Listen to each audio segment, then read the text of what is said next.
During the year or so since the pandemic, we've been in a kind of Rip Van Winkle sleep because easy money is continuing. I don't think it will continue for as long as the Fed is indicating.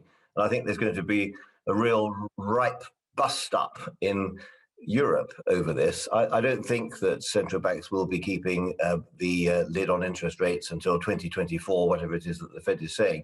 So I'm afraid to say that these overvalued market levels are going to come down to earth at some point. But when that will happen, you'll have to ask Mr. Keynes about that, and he's dead, as everybody will be in the long term. So very difficult to tell, Steve. David, I think you've been drinking the Berlin Kool-Aid while you were there, or whatever they drink in Berlin. I think it's a bit stronger than Kool-Aid, because that's a very Germanic point of view, one which I have a lot of sympathy for, don't get me wrong, but that there'll be a ripe old bust-up over the amount of liquidity being pumped in. Surely the Germans will do what they always do, which is moan about it and then just go along with what the EU and the ECB is doing.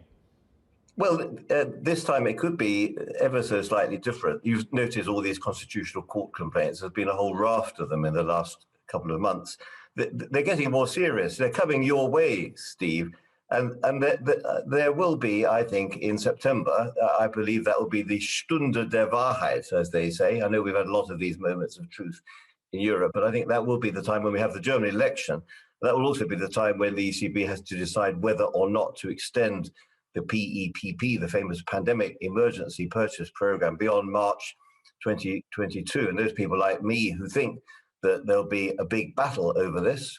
And there's other people who think it'll be stopped. And there's other people who think it'll just be nodded through because we've got Mr. Macron being elected possibly for a second term the next month.